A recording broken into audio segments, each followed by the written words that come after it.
because like I'm just getting tired of waiting. I just want to have a baby.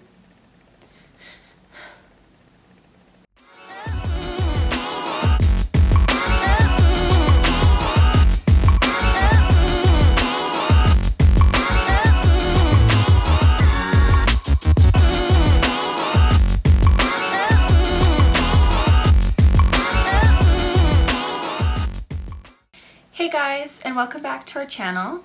It's been a very long time since I've done kind of a sit-down video, so I'm excited to be able to do one of those for you guys today. However, I'm not exactly excited about what the video is about. So we just got back a couple weeks ago from our vacation to Mexico. It was a lot of fun. It was really good to relax, and you know, it was so nice to get my mind off of things and just to focus on what bathing suit I was going to wear that day, and things so simple.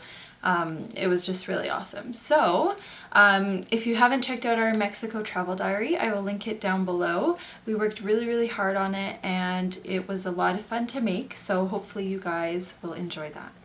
So getting into this video, so basically I want to talk to you about my appointment with my gynecologist, who was overseeing my surgery for my appendectomy. So basically I got quite a lot of explanation and even a diagnosis out of this appointment. It's a lot of emotions and a lot of added stress, so I'm going to try and keep it together, but please bear with me. So to start everything off, the reason for my emergency surgery, as you know, was to get my appendix removed. But the interesting thing is that it was actually caused by a cyst rupturing. So I had a massive cyst on my right ovary, and it actually ruptured it, and all the fluid and everything that came from that actually aggravated my appendix. So that's when they noticed that I had the inflamed appendix, and they decided to remove it. What they found out when they were actually mid-surgery, when they brought in the gynecologist to take a look, is that I had, my right ovary was completely kind of not, it didn't look right. So there was the cyst there, and they obviously drained it and tried to deal with that. And then the gynecologist actually really wanted to take my ovary out, but because I was under, I didn't consent to that, and they obviously can't do that without my consent. So after a long waiting period, I finally got to talk to him, and he got to explaining about everything that he saw while he was kind of inside of my abdomen. I don't even know how to say this. It sucks. So the very first thing that he tells me is kind of a diagnosis for me. I have endometriosis. I have stage 3 endometriosis. So I haven't done a ton of research yet, but from what I understand from talking with him, the endometriosis is basically all of these cells that are forming kind of like cysts all around my right ovary. So it's gotten so bad that it's actually forced my ovary to stick against like the uterine wall. There's a bunch of scar tissue there, and there's so many cysts wrapped around that he said it was quite bad. So yeah, so that was really shocking. I mean, to hear you have something you never even thought you would have, because honestly, I've been tested for so many things that I thought that I was in the clear. I had no idea that this kind of thing could even be remotely possible for me. So that was really hard to hear. And then on top of that, to hear I'm stage 3, it's far enough along that it's causing such an issue. And so he's saying that obviously this could have a factor of my infertility, and the biggest thing is that it can get worse, and it will continue to get worse if I don't do something about it. So that kind of transfers into what my kind of big news is that I am in fact getting my right ovary removed. So I am going for another surgery, and I will have to take out the ovary as well as the fallopian tube. Obviously, if you saw my surgery video, I was really worried about that, didn't quite understand it, was really afraid. But after kind of all of my, talking with the doctor, talking with Caleb and everything, I do believe that that's the right way to go. I want to get it dealt with. I don't want it to get worse. I don't want my endometriosis to then go to my left ovary. He says my left ovary is good. It's fine. So we're okay with that one. But again, if we leave this and we let it continue, I don't know how long it will be fine. And that scares me even more. So we have a surgery date picked out. It will be in June, so it's not too far away. Meanwhile, I am getting an injection for suppression medication. And basically, it stops kind of my menstrual cycles and all the hormones that go along with that, so that it's in the hopes of the endometriosis not continuing and to build up some more while we wait for the surgery. And then after the surgery, I will obviously recover and then get some more suppression medication to help with that. He does kind of see it as a good prognosis. The left ovary is going to take up a lot of work afterwards. It's going to hopefully produce good eggs. Hopefully I will ovulate regularly, because that hasn't been too much of an issue for me. And yeah, so I suppose I will be looking at around 5 or 6 or even more months before I even get to start another treatment, whatever that is.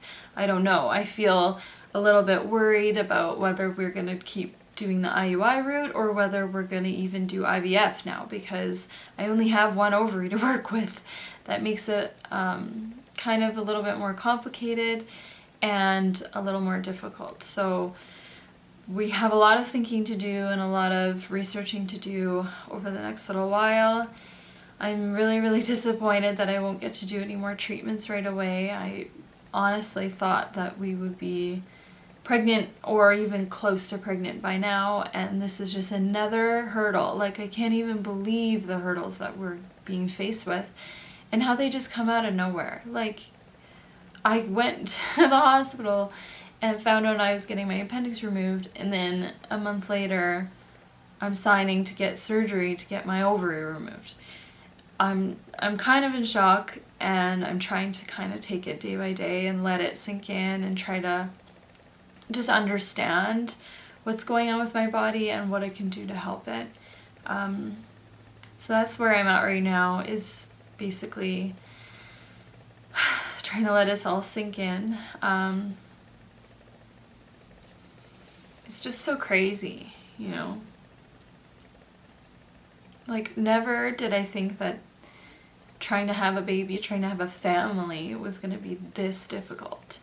It's just shocking to me how hard it's been and how it's continuing to be hard.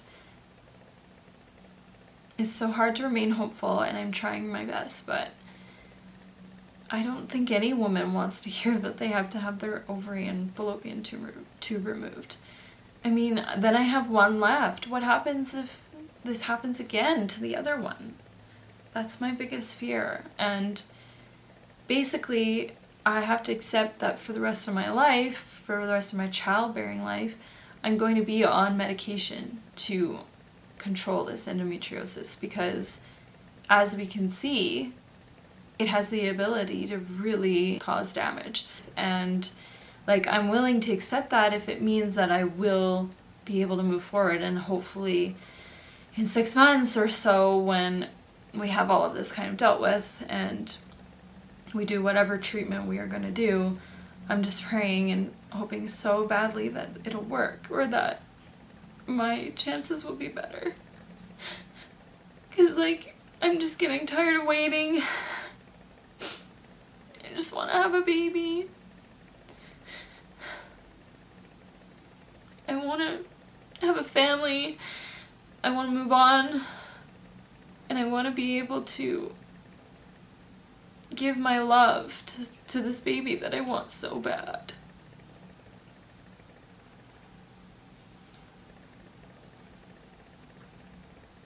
It's just really scary.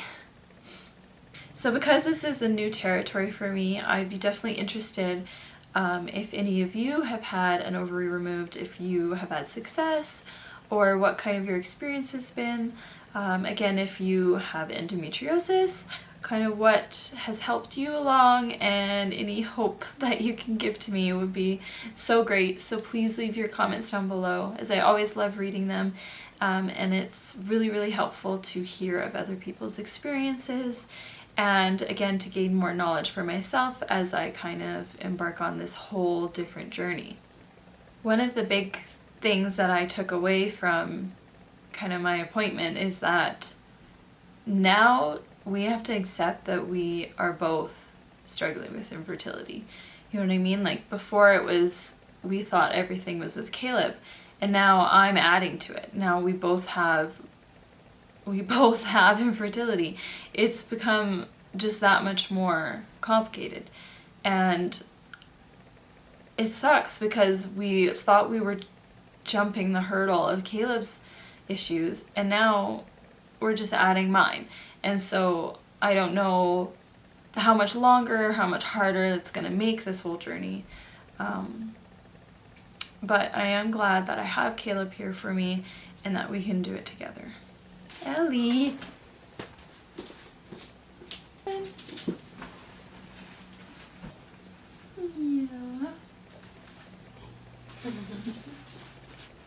Ellie came to join me.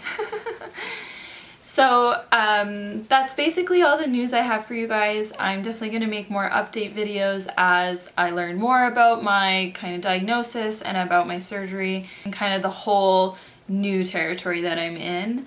If you haven't already, please subscribe. I have lots more things that I'm going to be talking about as we kind of travel through this crazy, windy road. And also, feel free to add us on Instagram and on Twitter. We have our links to our accounts down below. It's a great way to kind of keep up to date with what's going on with us in between videos, as sometimes we have a little break if things are getting a little busy in our lives. So definitely check us out there. Also on Twitter is where we will post things if we want questions for Q&As, or if we need, you know, feedback for what kind of videos you'd like, that sort of thing. So that's a great way to connect with us. Come here. Alright, so we appreciate your guys' thoughts and prayers for us. We are so thankful to have you guys all as subscribers and as viewers, and it means so much to us, so thank you so much. Alright, so we'll see you in our next video. Bye!